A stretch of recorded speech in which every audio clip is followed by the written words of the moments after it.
We were so curious about the safety of those fish that we actually had some fish sent off to an independent laboratory. We'll have those test results on how safe those fish were coming up in part 2 of our investigation tonight at 6. Is it true? I mean, is she out $35,000? No, she lived there. They lived there for almost 2 years. One of the claims that came into our station was that land was donated for a community center to be built on. Do you know if that's true or not? That's about half true. Our search to find a school that donates their food instead of dumping it led us over the grapevine to L.A., where students and a board member got together to make a difference. 14,000 homeless children attend school right here in the L.A. Unified School District, meaning many of them get nutritious meals here on campus, but not when they go home. First, Will Hyde is someone we had a very close encounter with just a day ago.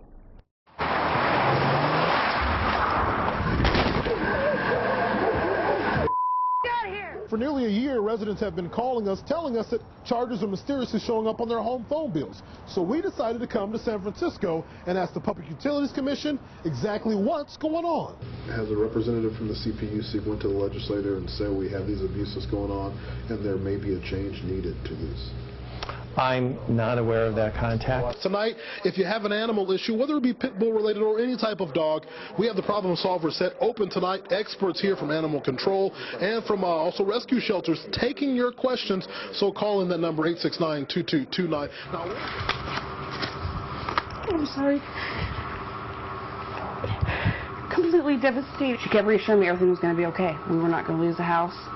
I knew she was lying to me as soon as those letters started coming in. In 2009, Jennifer Hallett was one of several calls received on our tip line that investor Alice Canton had cheated them out of their home and their $30,000 deposit. Hi, how are you? I'm Anthony Bailey. I'm a reporter with Eyewitness News. We found Alice running a hypnosis clinic on Stockdale Highway. Is she out $35,000?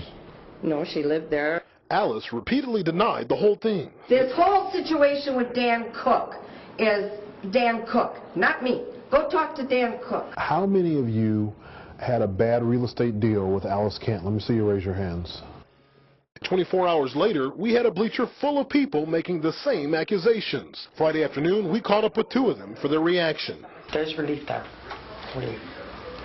You know, to know that she ain't gonna hurt or destroy another person's dreams, you know, it's just glorified. Relief, the Bakersfield Police and the District Attorney's Real Estate Fraud Unit has gathered enough evidence for the next step. Last night, Dawn Canton and Alice Canton were both arrested on $1 million warrants. District Attorney Gordon Eisen says Alice sits accused of 44 counts involving homeowners and renters. They paid out funds in advance for a down payment on a house on a rent-to-own basis, when there was no chance that they could have ever actually gotten a home. Dawn stands accused of acting as a notary without a license.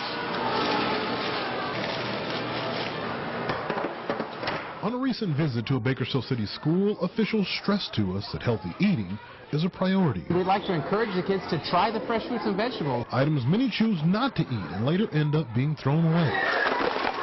Spokesperson Steve Gabbitas acknowledged the district does see its fair share of food going right into the trash. There's always, some amount of food that ends up being wasted. Now, with 41 schools, BCSD is the largest elementary district in the city.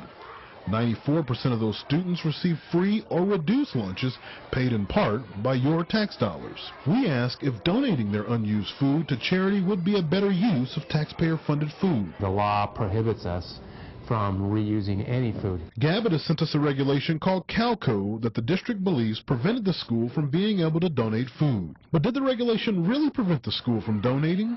We wanted to see for ourselves. We do not see a risk if they wanted to donate that. Donna Fenton works with the department that permits school kitchens. This CalCode does not have any stipulation that they cannot donate that food to a charitable organization. Fenton says, according to CalCode, donations actually are allowed, and food donation guidelines are already in place. There is actually a section in CalCode that exempts them from liability once they've donated the food.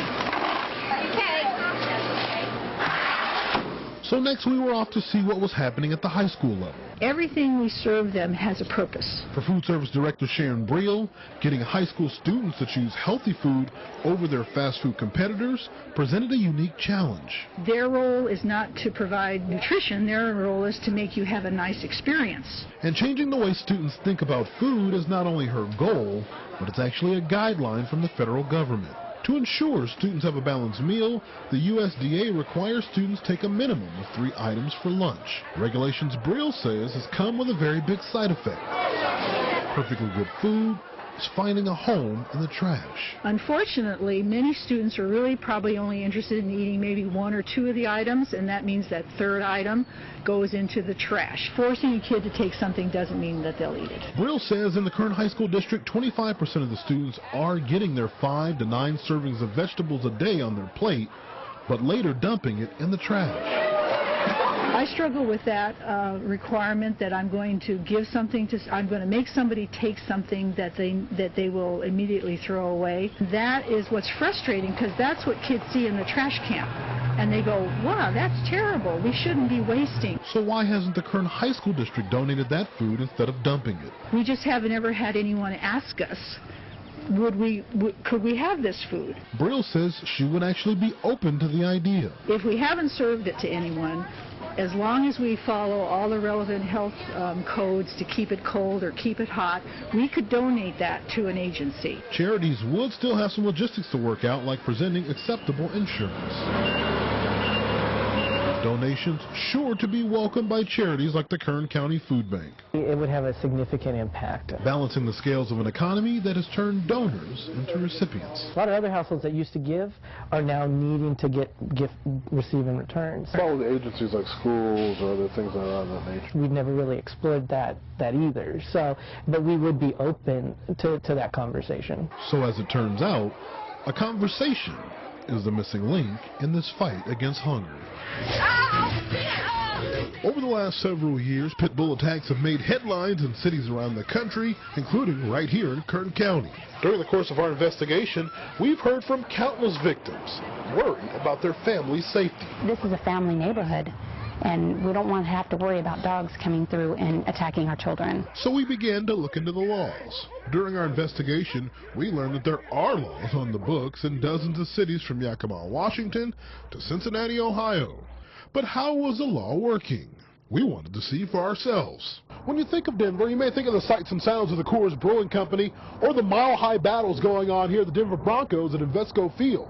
But over the last several years, a new battle has been brewing with the residents of this town just a few short miles away in downtown Denver. That emerging fight over whether the city should overturn its ban on pit bulls. The city of Denver has had the ban in place since the mid-'80s. City Councilman Charlie Brown recalls why. There was a toddler who was killed in South Denver by a pit bull.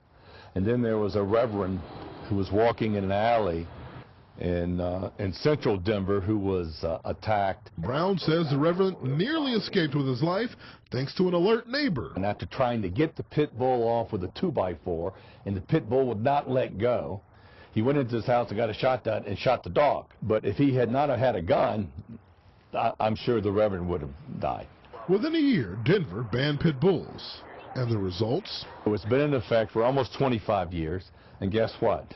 We haven't had another pit bull attack in our city. He sees it as a civic responsibility. Their number one job is to protect the public safety. And that's why I support this ban. One that comes at a cost. I've had my life threatened. There were some, people who fought it. It was a very emotional public hearing.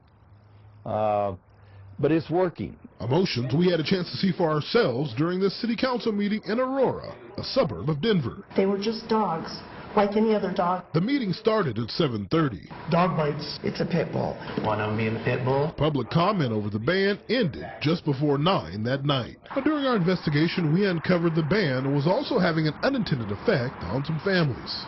If somebody were to spend 5 minutes with my dog, they would want to keep him. Jessica owned a pit bull when Aurora's ban was put into place in 2005.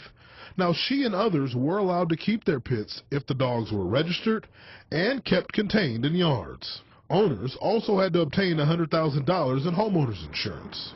But a few months ago, something happened. My brother called me and said the dog's not here. Having violated one of the rules, the dog was taken to a shelter about an hour and a half outside the city. I go and see him every 2 weeks when I get paid to be able to afford the gas up there. Brief encounters, bringing lasting pain. I had to put him back in his kennel. And it was very heartbreaking for me because he saw me grab the leash. He didn't know I was going to put him back in the kennel. He thought he was going to go home. So he stood up all proud, and he saw me walking him back into the kennel, and he started crying, and he didn't want to go in. It's the least she could do for a dog whose keen sense she credits with saving her son's life. He stood next to my son, sniffing at his chest and crying. The events of that night still very fresh in her memory. And I thought nothing of it at first. So we were going to go to sleep, but my dog wouldn't stop. Crying that led Jessica to take her son to the emergency room. She would later learn he was having an asthmatic episode and losing oxygen. He would be there for the next 2 days. They told me when I checked him into the hospital that had I not taken him then, my son would not have woken up. He would not have survived that night. Now she is making plans to uproot her family, leaving the city she loves to save the one that saved her son. When we first started parking there, there's no problems at all. This man who didn't want to be identified works at a business nearby James and Airport Drive. He says for quite some time employees have made good use of street parking available. But he says recently owners of West Equipment Sales began making things difficult. The curb that we were parking at was painted red illegally. He says the next round of deterrence would cost him a few tires. They threw out, I don't know who, threw out a whole bunch of nails out to the street, like spiked nails with rubber washers. Unfortunately, there were so many nails in both of my tires that I couldn't have them repaired, and I had to purchase new tires. Monday morning during our visit, we noticed the uneven red painted curb and a variety of puncture-prone items that line the streets. We tried the door. It was locked, so we called the number on a paper posted in the window.